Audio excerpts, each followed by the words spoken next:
Now, at the risk of forgetting the Titans again, the Tennessee Titans have found their head coach. They hired Brian Callahan as their head coach. They did. You haven't covered this yet, huh? No.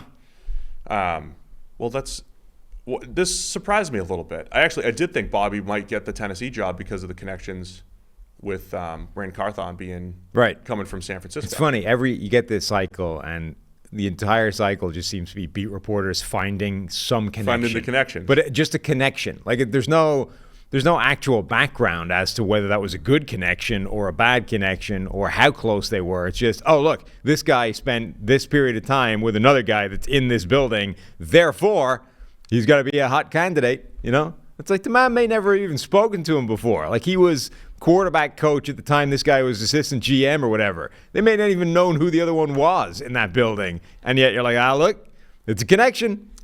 So Brian Callahan, son of legendary offensive line coach Bill Callahan. Of course, Bill has been head coach of the Raiders, went to Nebraska, completely changed Nebraska from a triple option team to a West Coast offense team.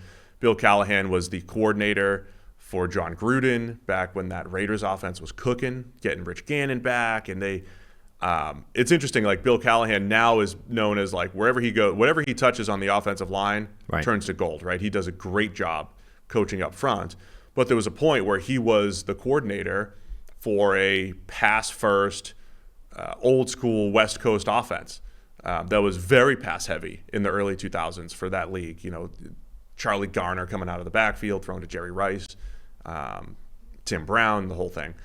So it's Brian Callahan. It's Bill Callahan's son, and he comes from Cincinnati, where he's been the offensive coordinator the last few years. But it's been Zach Taylor calling plays, right? So when you're trying to figure out what's Brian Callahan bringing to the table, this is one where I don't have as clean of an answer, right? Because you didn't see it as much, because Joe Burrow's there.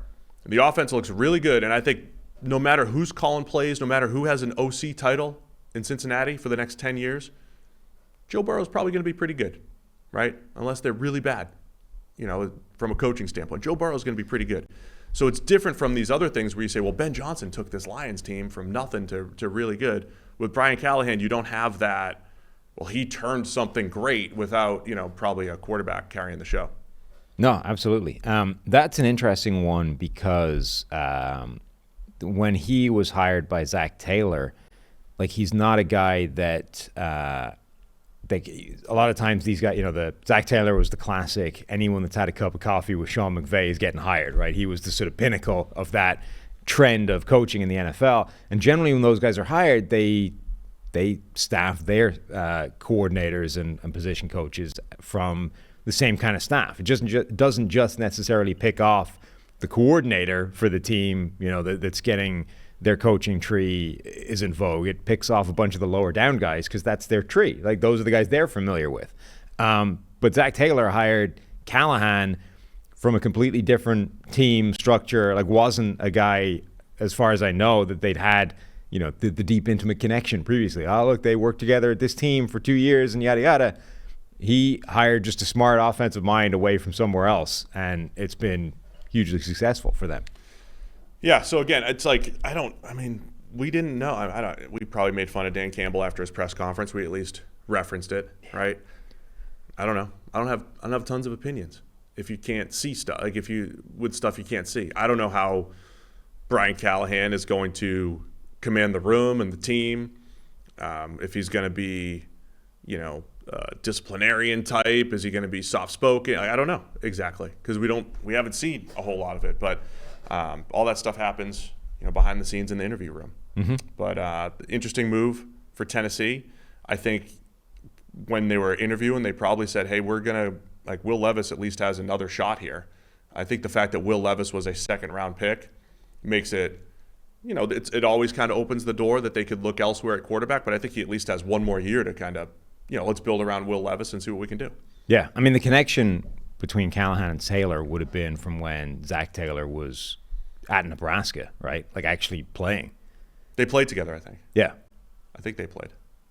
So it's not like, you know, a guy from a coaching tree that you're familiar with. It's someone that you know whose his football mind is good. Did he play? Did I make that up?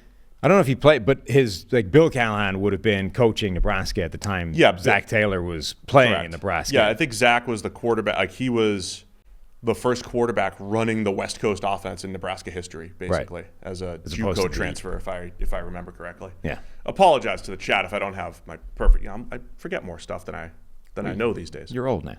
I am kind of getting old. Yeah. The brain just stops functioning the way it I used to. started losing words here and there. Losing words. Losing words. There's like a word that I should know, and it just disappears. It's not there anymore. Yeah. Is that bad? Should I get I mean, it's not good. Should I get that checked out? I don't think it's. I think it's just you're old. I think that's what happens when you get old. You just the brain stops working the way it used to. Really great. Yeah. Really great stuff. It's like it's not. The good news is it's not just the brain; it's the body too. You know, everything starts failing the older you get. It's just part of life. You know, you get old, the body and the brain stop working, then you die.